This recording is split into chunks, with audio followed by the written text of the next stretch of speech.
All right, so what I want to do, I think, is build a jig.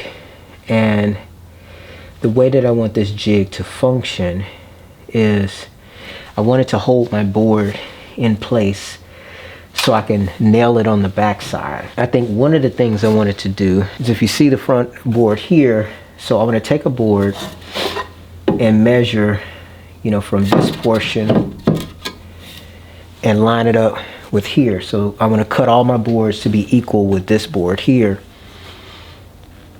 And then once I get that template down, which that'll be difficult to do because, see, I have a nail going through back there.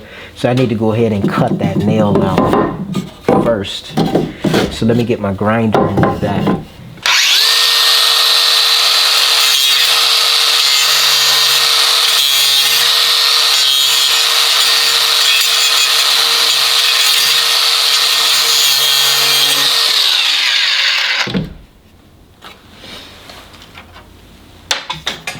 So now the length of my board,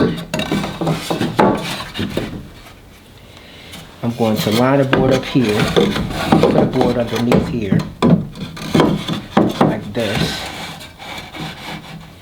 And this board, I'm going to mark it on this side here.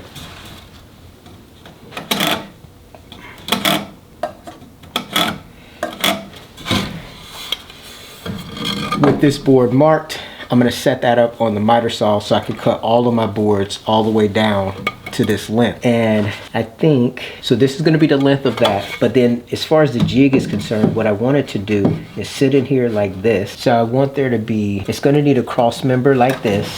And then the board is going to sit on top, right? And it has to have the ability to hold the board on each side. So I could just slide the board in like this. And then I could come around from the back and nail it in. And then once I have it nailed in, I could come back and I could drill 2 pocket hole screws. Or I don't know, maybe I don't even need pocket hole screws. Maybe I'll just nail it and that's all. Because if I put the board up here, it's not going to hold in place like I wanted to. There's a possibility I could put a clamp to hold it. If I have a clamp long enough, that'll go through here and then stretch all the way out to here to hold it in place. But then I still have to have access to nail it on the back end. And then as far as the spacing, I was using this right here. So the spacer would go down like this, like say from here. And so the first board would go there. So it would be like an L.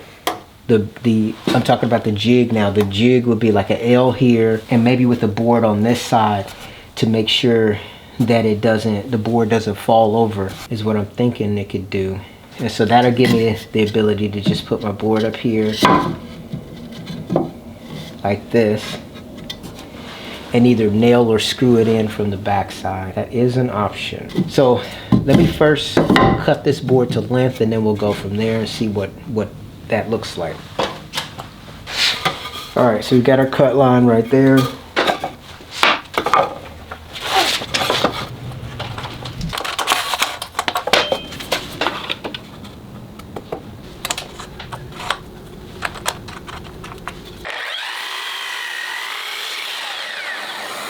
All right, so every board is going to be cut to this length, and let's see how to make this jig. All right, this board I'm going to cut so that the other board L's into it.